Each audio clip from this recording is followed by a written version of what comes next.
வணக்கம், நான் டாக்டர் மைதிலி. உடல் எடையை கம்மி பண்ணுறதுக்கு ஒருத்தர் டயட் ஆரம்பிக்கிறாங்க அப்படின்னாலே ஒரு தகுந்த மருத்துவர் ஆலோசனை எடுக்கிறாங்களோ இல்லையோ, இல்லை ப்ராப்பர் டயட் கவுன்சிலிங் அட்டன் பண்ணுறாங்களோ இல்லையோ, முதல்ல அவங்க செய்யக்கூடிய ஒரு விஷயம் என்னவாக இருக்கும்னு பார்த்தா, ரைஸை கம்ப்ளீட்டாக கட் பண்ணிவிட்டு ரொட்டி சாப்பிட ஆரம்பிக்கிறது. உடல் எடையை கம்மி பண்ணுறதுக்கு ரைஸ் ஆர் ரொட்டி இது ரெண்டுத்தில் எது பெஸ்ட்டுன்றதை பற்றி இன்றைக்கி நிகழ்ச்சியில் தெளிவாக பார்க்கலாம். முதல்ல ரொட்டி அப்படின்றது க்ளூட்டன் அதிகமாக இருக்கக்கூடிய ஒரு உணவு. ஆனால் அதுவே ரைஸ் அப்படின்னு பார்த்தீங்கன்னா இயற்கையாகவே க்ளூட்டன் ஃப்ரீ உணவுகளில் ஒன்றா இருக்குது. இப்போ க்ளூட்டன் நான் சொல்கிறேன் இல்லையா, அப்படின்னா என்னன்னு பார்த்தா காம்ப்ளெக்ஸ் கார்போஹைட்ரேட் அப்படின்னு சொல்லுவோம். அதாவது செரிமானம் ஆகிறதுக்கு கொஞ்சம் அதிக நேரம் எடுக்கக்கூடிய ஒரு உணவாக இருக்கும். அதே சமயம் ஹார்ட் டு டைஜஸ்ட் அப்படின்னு சொல்லுவோம். அதாவது செரிமானம் ஆகிறதுக்கு கொஞ்சம் கடினமாகவும் இருக்கும். இப்போ சப்பாத்தி நீங்கள் சாப்பிட்றீங்க அப்படின் போது இதில் க்ளூட்டன் இருக்குன்னு சொல்கிறேன் இல்லையா, ஸோ செரிமானம் ஆகிறதுக்கு கொஞ்சம் அதிக நேரம் எடுக்கும். ஆனால் அதுவே ரைஸ் அப்படின்றது ரொம்ப சீக்கிரமே ஈஸிலி டைஜஸ்டட் உணவாக இருக்கும். இப்போ ஈவினிங் 6 மணிக்கு மேலே நம்ம எல்லாரோட செரிமான திறனுமே கொஞ்சம் குறைவாக தான் இருக்கும் இல்லையா. நம்ம குடல் பகுதியோட இயக்கமே கம்மியாக இருக்கக்கூடிய இரவு நேரத்தில் சீக்கிரமே செரிமானம் ஆகக்கூடிய ஒரு உணவு, அதாவது ரொட்டிக்கு பதிலாக நீங்கள் ரைஸே எடுக்கிறதால அது சுலபமாகவே டைஜஷன் ஆகிடும். ஆனால் ரைஸ் எடுத்தால் உடல் எடை அதிகமாகிடும் அப்படின்னு பயப்படுவாங்க இல்லையா. நீங்கள் அதிகமான அளவில் அரிசியை மட்டுமே வடித்து சாப்பிட்டாதான் அந்த மாதிரி உடல் எடை அதிகமாகுமே தவிர, ஸ்மால் போர்ஷன் கொஞ்சமாக தேவையான அளவு நீங்கள் ரசம் சாதம் அது மாதிரி எடுத்துகிட்டு கூடவே புரத ஊட்டச்சத்து நார் சத்துலாம் அதிகமாக இருக்கக்கூடிய காய்கறிகளை கூட சேர்த்து அதிக அளவில் சாப்பிட்டீங்க அப்படின்னும் போது கண்டிப்பாக உடல் எடையை பராமரிக்க தான் முடியும், அதிகமாக்காது. ஆனால் அதுவே நீரிழிவு நோய் பாதிப்பு இருக்கிறவங்க இரவு நேரத்தில் அரிசி வடித்து சாப்பிடலாமா அப்படின்னு கேட்டிங்கன்னா, ரைஸில் பார்த்தீங்கன்னா கிளைசிமிக் இண்டெக்ஸோட அளவு அப்படின்றது அதிகமாக தான் இருக்குது. ரொட்டியில் தான் கிளைசிமிக் இண்டெக்ஸோட அளவு அப்படின்றது குறைவான அளவில் இருக்குது. இப்போ நீரிழிவு நோய் பாதிப்பு இருந்து ரொம்ப வருஷமாக HbA1c அளவெல்லாம் ஒரு 6 புள்ளிக்கு மேலே அதிகமாக இருக்குது அப்படின்றவங்க இரவு நேரத்தில் நீங்கள் ரைஸ் எடுக்கிறீங்கன்னா கண்டிப்பாக ஒரு தகுந்த மருத்துவர் ஆலோசனையோடு எடுத்துக்கோங்க.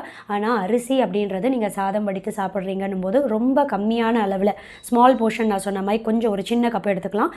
கூடவே காய்கறியெலாம் அதிகமாக சேர்த்து சாப்பிட்டீங்க அப்படின்னு போது பெரும்பாலும் இந்த கிளைசமிக் இண்டெக்ஸோட அளவு அதிக அளவில் ஏறாது.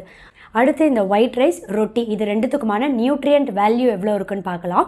ஒயிட் ரைஸ் அப்படின்றது சமைக்கப்பட்ட குக்குடு ஒயிட் ரைஸ் ஒரு 100 கிராம் அளவு எடுக்கிறோம் அப்படின்னா 2 ரொட்டி, அதாவது கிட்டத்தட்ட ஒரு 45லேருந்து 50 கிராம் அளவுக்கு இருக்கும். நம்ம சுடுற ரொட்டியோட சைஸை பொறுத்து இருக்குது. இது ரெண்டுத்துக்குமான நியூட்ரியன்ட் வேல்யூ எவ்வளோன்னு பார்த்தீங்கன்னா, ஒயிட் ரைஸில் கெலோரி அளவுன்னு பார்த்தீங்கன்னா 130 இருக்குது. அதுவே ரொட்டியில் 133 இருக்குது. பெரிதளவில் வித்தியாசம் இல்லை. கார்போஹைட்ரேட் அப்படின்னு பார்த்தா ஒயிட் ரைஸில் 28 கிராம் இருக்குது. ஆனால் அதுவே ரொட்டியில் 21 கிராம். இதுக்கும் பெரிதளவில் வித்தியாசம் இல்லை. புரதம் அப்படின்ற புரோட்டீன் ஊட்டச்சத்து பார்த்தா 2.7 கிராம் இருக்குது ஒயிட் ரைஸில். இதுவே ரொட்டியில் பார்த்தீங்கன்னா கொஞ்சம் அதிகமாகவே இருக்குது, 5 கிராம். ஆனால் ரொம்ப பெரிதளவில் எதுலேயுமே வித்தியாசம் இல்லை ஊட்டச்சத்துக்களில். ஃபேட் கண்டென்ட் அப்படின்னு பார்க்கும்போது 0.3 கிராம் இருக்குது ஒயிட் ரைஸில். இதுதான் கொஞ்சம் வித்தியாசப்படும். ரைஸ், அதாவது ரைஸில் நான் சொன்ன மாதிரி 0.3 கிராம் அப்படின்னும் போது ரொட்டியில் 3 கிராம். ரைஸில் கம்பேர் பண்ணும்போது கொஞ்சம் குறைவான அளவில் இருக்குது கொழுப்பு சத்து, ஃபேட் அப்படின்றது. ஆனால் அதுவே நார் சத்து அப்படின்னு பார்க்கும்போது 0.3 கிராம் இருக்குது ஒயிட் ரைஸில். டயட்ரி ஃபைபர் அப்படின்ற நார் சத்து ரொட்டியில் 2.2 கிராம் இருக்குது. பெரிதளவில் எந்த ஒரு ஊட்டச்சத்துலேயும் வித்தியாசம் இருக்காது. ஃபேட் கண்டென்ட் மட்டும்தான் ரைஸில் கொஞ்சம் குறைவான அளவில் இருக்கும். இதனால் நீங்கள் ரைஸ் இரவு நேரத்தில் சாப்பிடுங்க அப்படின்னு நான் சொல்ல வரல.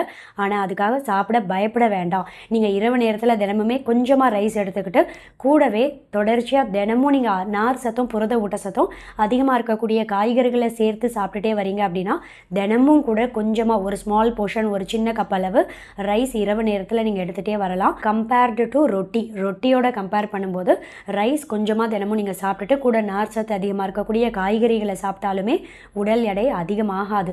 ஆனால் ரொட்டி தான் சாப்பிட்றீங்க அப்படின்னா மைதா மாவு ரொட்டி சாப்பிடாதீங்க. ஹோல் வீட் ரொட்டி அப்படின்னு சொல்லக்கூடிய கோதுமை ரொட்டி நீங்கள் எடுத்துக்கலாம். அது கூடவே நிறைய நார் சத்து அதிகமாக இருக்கக்கூடிய காய்கறிகளை எடுத்துக்கோங்க. ஆனால் உங்களுக்கு அது செரிமானமாகிறதுக்கு கொஞ்சம் அதிக நேரம் எடுக்கும் அப்படின்ற காரணத்தினால ரொட்டி மட்டுமே தினமும் சாப்பிடாதீங்க. கொஞ்சமாக ரைஸோட நான் சொன்ன மாதிரி காய்கறிகளை சேர்த்தும் இரவு நேரத்தில் சாப்பிட்றதையும் நீங்கள் ஒரு பழக்கமாக கொண்டு வரலாம். சீக்கிரமே செரிமானமும் ஆகிடும்.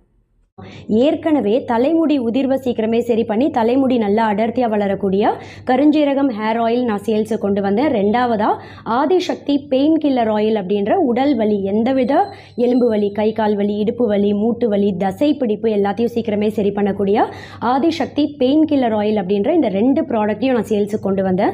அதை தொடர்ந்து இன்றைக்கி என்னோட ஓன் ப்ராடக்ட் மூணாவதாக இந்த குளியல் பொடியை நான் லான்ச் பண்ணுறேன். இந்த குளியல் பொடி அப்படின்றது பார்த்திங்கன்னா ஒரு 2 டீஸ்பூன் இல்லை 3 டீஸ்பூன் டீஸ்பூன் அளவு தேவையான அளவு கொஞ்சமாக இந்த பொடி எடுத்துகிட்டு இது கூட தண்ணி சேர்த்து நல்லா குழைத்து உடல் முழுக்க நீங்கள் குளிக்கும் போது இதை தேய்த்து குளிக்கலாம். இப்போ மாவு தேய்ச்சி குளிப்பீங்க இல்லையா, அது மாதிரி இதை பயன்படுத்தலாம். முதல் மெத்தட். ரெண்டாவது, டீனேஜ் வயதில் இருக்கக்கூடிய ஆண்கள் பெண்களுக்கெல்லாம் முகப்பரு அதிகமாக இருக்கும் இல்லையா, இந்த முகப்பரு வந்து போனதுக்கப்புறம் கரும்புள்ளி அப்படியே நின்று போயிருக்கு அப்படின்றவங்கலாம் கூட இது ஒரு தேவையான அளவு 1 டீஸ்பூன்லேருந்து மேக்ஸிமம் 2 டீஸ்பூன் வரைக்கும் எடுத்துக்கோங்க.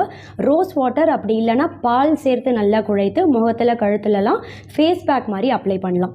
Doctor Mythili's 2-in-1 bath powder and face pack 28 முக்கிய ஆயுர்வேத மூலிகையும் ஒன்று சேர்ந்த கலவை.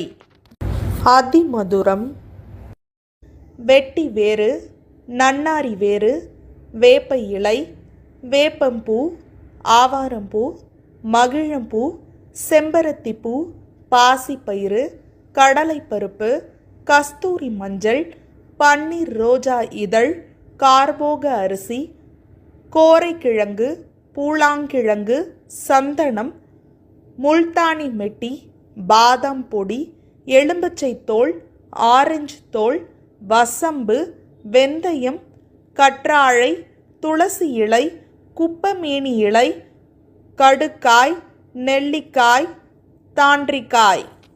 இதை ஆர்டர் செய்ய கீழே தெரிகிற மெயில் ஐடிக்கு காண்டாக்ட் பண்ணீங்கன்னா ப்ராடக்டோட கம்ப்ளீட் டீட்டெயில்ஸ் உங்களுக்கு அனுப்பி வைப்போம். ஏகப்பட்ட ஹெர்பல் ஆயில் இருக்கு இல்லையா, கரிசலாங்கண்ணி தைலம், இப்படி நிறைய ஹேர் ஆயில் இருந்தாலும் ஸ்பெசிஃபிக்காக கலோஞ்சி ஆயில் அப்படின்னு சொல்லக்கூடிய இந்த கருஞ்சீரக தைலத்தை நான் ஏன் சூஸ் பண்ணியிருக்கேன் அப்படின்னு கேட்டிங்கன்னா, ரொம்ப குறிப்பாக பார்த்தா கருஞ்சீரகத்தில் தைமோக்யூனோன் அப்படின்ற முக்கியமான ஒரு வேதிப்பொருள் அதிகமாக இருக்குது. எந்த ஒரு தாவரத்துலையுமே இல்லாத ஒரு வேதிப்பொருள் கருஞ்சீரகத்தில் மட்டுமே இருக்குது. அதான் இந்த கருஞ்சீரகத்தோட ஒரு ஸ்பெஷாலிட்டின்னு சொல்லலாம். 1.5 வயசுலேருந்தே என்னோட ட்வின் டாட்டர்ஸ் நிறைய பேருக்கு தெரியும், எனக்கு ரெட்டை குழந்தைகள் தியாஷியா 2 பேருக்குமே பார்த்தீங்கன்னா 1.5 வயசுலேருந்தே இந்த கருஞ்சீரக தைலம் நான் சொந்தமாக வீட்டில் தயார் பண்ணி இதான் பயன்படுத்திகிட்டு இருக்கேன். 1.5 வயசுலேருந்து 2 வயசில் இருக்க குழந்தைகளுக்கு கூட இதை நீங்கள் தாராளமாக பயன்படுத்தலாம். ஆண்கள் பெண்கள் எல்லாருமே பயன்படுத்தலாம். ஆதிசக்தி தைலம் அப்படின்ட்டு இது கலோஞ்சி ஆயில். அவுட் ஆஃப் சென்னையில் இருக்கக்கூடிய என்னோட பேஷண்ட்ஸ், அதாவது மதுரை, மாட்டுத்தாவணி, தருமபுரி, கோயம்புத்தூர், கிருஷ்ணகிரியில் இருக்க என்னோட பேஷண்ட்ஸ்லாம் ஆர்டர் பண்ண ஆயில் பாட்டில்ஸ் கொரியர் அனுப்புறதுக்காக பேக் பண்ணிகிட்ருக்கோம். இன்கேஸ் விதின் சென்னைக்குள்ளேயே நியர்பை ஏரியாவில் இருந்தும் நேரில் வந்து வாங்க முடியாத பட்சத்தில் ஒரு சில பேஷண்ட்டுக்கு கொரியர் அனுப்புறதுக்காக ஆயில் பாட்டில்ஸ் அதையும் பேக் பண்ணியிருக்கோம். இவங்க பார்த்தீங்கன்னா கேகே நகரில் இருக்க ஒரு பேஷண்ட் நேரில் வந்து வாங்க முடியலன்றதுனால கொரியர் அனுப்பிட்டுருக்கோம். ஸோ ரெட்டில்ஸ், கொளத்தூரில் இருக்கக்கூடிய ஒரு சில பேஷண்ட்ஸ்க்கும் நாங்கள் கொரியர் அனுப்பிட்டுருக்கோம். ஒரே ஒரு சிங்கிள் பாட்டிலாக இருந்தாலும் ரொம்ப சேஃபாக பபிள் ரேப் பண்ணி உங்கள் கைக்கு வந்து சேரும். அண்ட் விதின் சென்னை இம்மீடியட்டாக வேணும், இன்றைக்கே வேணும் அப்படின்றவங்களுக்கு டன்சோ டெலிவரியும் பண்ணிகிட்ருக்கோம். என்னோட கிளினிக் அட்ரஸ் கீழே டிஸ்கிரிப்ஷனில் கொடுக்குறேன். நேரில் வந்து வாங்க முடியும் அப்படின்றவங்க 10 to 3 morning 10 till evening 3 PM வரைக்கும் கிளினிக்கில் இருப்பேன். நேரில் வந்து கன்சல்ட் பண்ணி வாங்கிக்கலாம். இன்கேஸ் நேரில் வர முடியல, இதோட டீட்டெயில்ஸ் மட்டும் வேணும் அப்படின்றவங்க கீழே டிஸ்கிரிப்ஷனில் இருக்க என்னோட மெயில் ஐடிக்கு நீங்கள் காண்டாக்ட் பண்ணிங்க அப்படின்னா கம்ப்ளீட் ஆயிலோட டீட்டெயில்ஸ் உங்களுக்கு அனுப்பி வைப்போம். தேங்க்யூ.